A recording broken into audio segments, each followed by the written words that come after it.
শহীদ শহীদ উসমান হাদির যে লড়াই, সেই লড়াই হচ্ছে আমাদের লড়াই। শহীদ উসমান হাদি আমাদেরকে যে আজাদির রাস্তা দেখিয়েছে, সেই আজাদির লড়াই চালিয়ে যাওয়া হচ্ছে আমাদের কাজ। সংগ্রামী উপস্থিতি, আজকে যে জুলাইয়ের উপর ভিত্তি করে যে শহীদদের আত্মত্যাগের মাধ্যমে আজকে আমরা নতুন বাংলাদেশ পেয়েছি। আজকে যে নির্বাচন হয়েছে, সেই নির্বাচন নিয়ে অনেক প্রশ্ন আছে। যাই হোক, তারপর নির্বাচনের পর যে সরকার এসেছে, সেই সরকার আজকে জুলাইকে অস্বীকার করে।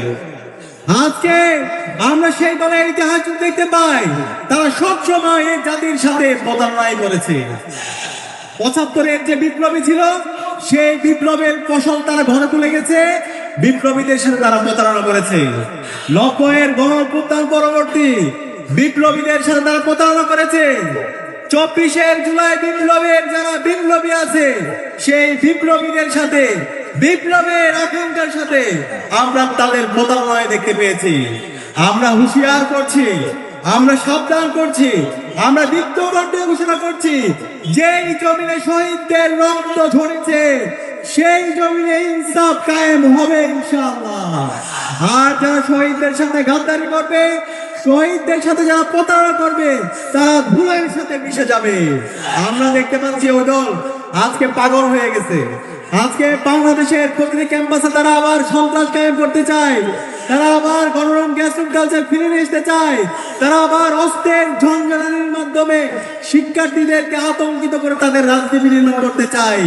তাদের প্রকাশ্যে রাজনীতির নামে তারা রান্না নিয়ে, চাপাতি দিয়ে আমার শিক্ষার্থী ভাই বোনদেরকে কুপিয়ে তাদের রাজনীতি নির্মাণ করতে চায়।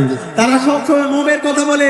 আমরা দেখতে পেয়েছি গতকাল এই ঢাকায় শাহবাগে একজন শিক্ষার্থী যখন ফেক ফটোকার্ডের উপর ভিত্তি করে ছাত্র দলের সন্ত্রাসীরা যখন তাকে জমায়েত করার, তাকে হত্যা করার হুমকি দিচ্ছিল, তার নিরাপত্তার জন্য সে থানায় সাধারণ ডায়েরি করতে এসেছিল।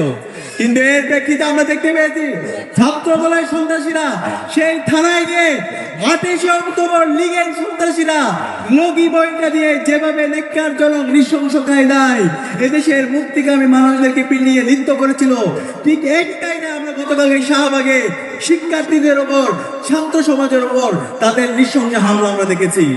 এবং এই হামলার পর যে শিক্ষার্থী তার জীবনের নিরাপত্তার জন্য গিয়েছিল, তাকে ১২ ঘন্টা সম্পূর্ণ বেআইনিভাবে পুলিশ হেফাজতে তাকে রেখে হয়রানি করা হয়েছে।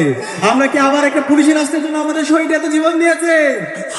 আমরা সাবধান করছি, মাননীয় প্রধানমন্ত্রী তারেক রহমান, আপনি যদি মনে করেন যে ক্ষমতায় এসে আপনি যা ইচ্ছা তাই করবেন, জুলাই সনদকে আপনি অধ্যাদেশকে বাতিল করে দিবেন, গণভোটকে অস্বীকার করবেন, মানবাধিকার অধ্যাদেশ বাতিল করবেন, গুম প্রতিরোধ প্রতিকার অধ্যাদেশ বাতিল করবেন, এবং এর মাধ্যমে আপনি হাসিনা হয়ে উঠতেও পারবেন।